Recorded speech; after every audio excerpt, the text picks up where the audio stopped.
centro de la pampa vive un pimiento.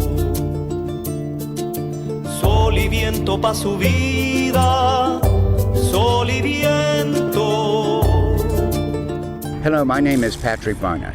I would like to welcome you to the debut, the beginning of a YouTube journal called the Pimento Report, Le Piment in French. The Pimento Report is based here in Westmount, Quebec, a small municipality right in the center of a much larger city, Montreal, Canada. In the months ahead, we would like to get very interesting people to talk to us and to you about issues that are green in nature, about issues that are social. We want to draw on science and art. We want to stretch out beyond this community all across North America and to the world beyond borders, to the larger world outside. Alors, on va faire des reportages aussi en français, surtout évidemment quand nos invités sont des francophones.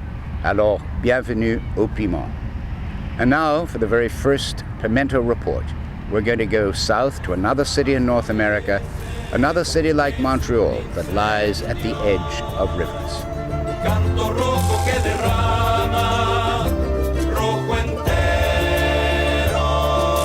I'm reporting to you today from Pittsburgh, Pennsylvania. I'm here because I'm a member of Save the Park, Sauvons le Parc in Westmount, Quebec. We are the group that successfully fought to stop synthetic turf fields from being put in Westmount Park, an historic Olmsted-inspired park.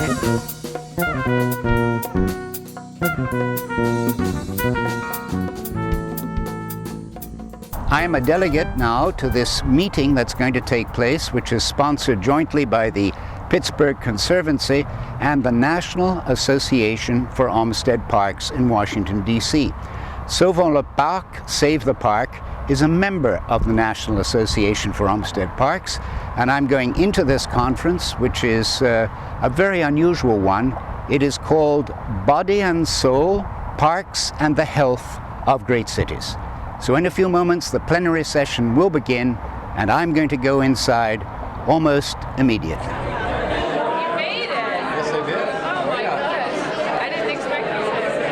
Well, the goal of the conference really is to share information, to highlight best practices, to show how communities are using innovative strategies, working across sectors, forming new partnerships, all in the service of restoring and revitalizing and investing in our urban parks and open space.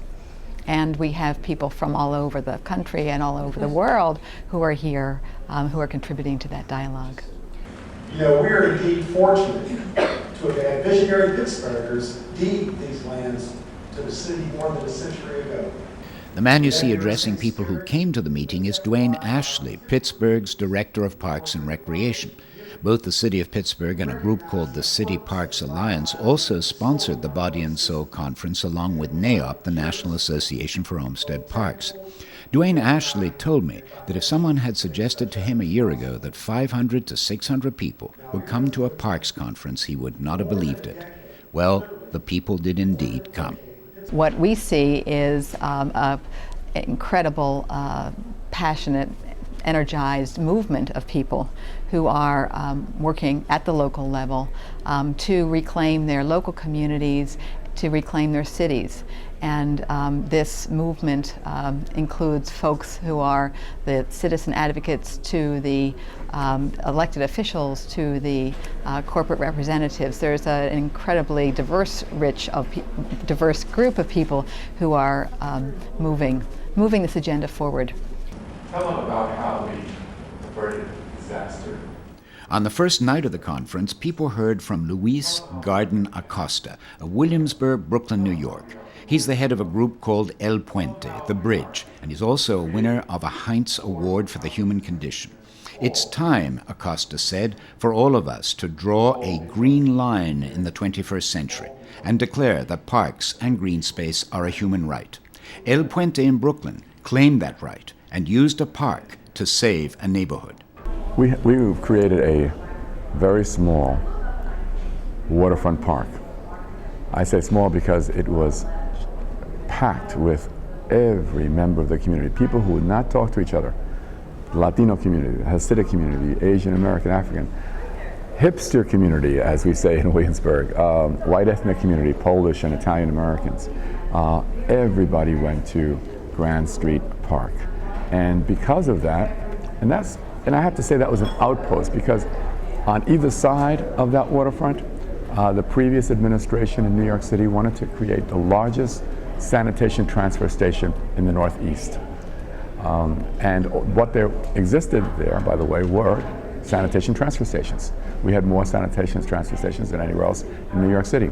Well, that's all gone now. Instead, there's a even larger state park, and next year we break ground on a housing development where we'll have 660 affordable units for the community. That's real change, all because of one little park that showed that the waterfront was vitally important for the development and the well-being of a community. Luis Garden Acosta brought the spirit of Brooklyn to Pittsburgh, partly for fun, partly to energize people, but especially to make a fundamental point. Acosta got his mainstream audience to chant a famous Latin American rallying cry. El pueblo unido jamás será vencido. The people united will never be defeated.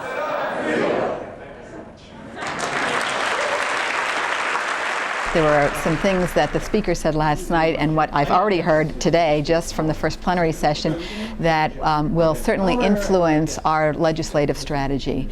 And the City Parks Alliance, in partnership with the National Association for Olmsted Parks, is going to be taking our message to the Hill. And we are going to be working with policy experts to start to explore new ways of funding parks, new ways of looking at how they are integrated into our urban infrastructure.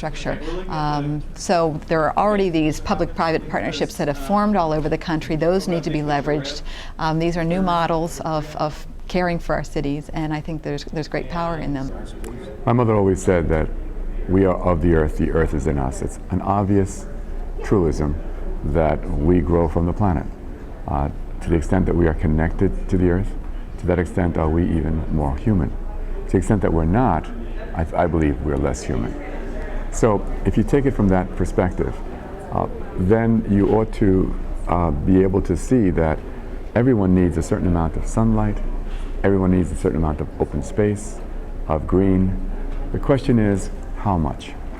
And should some get way more and some get way less? Isn't there a threshold to allow for the development of our human nature? A threshold that would absolutely protect us and enhance our well-being. If that is so, then obviously in the United States, in North America, in many places all over the world, there's an inequity.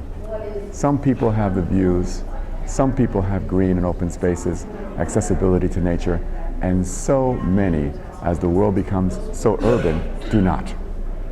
And therefore, I think that we are really, as people who are committed to open spaces, really radicals, because we're trying to get to the roots of our humanity. We're trying to become revolutionaries, to reclaim our humanity, as every single force kind of conspires to vie for every piece of green on Earth.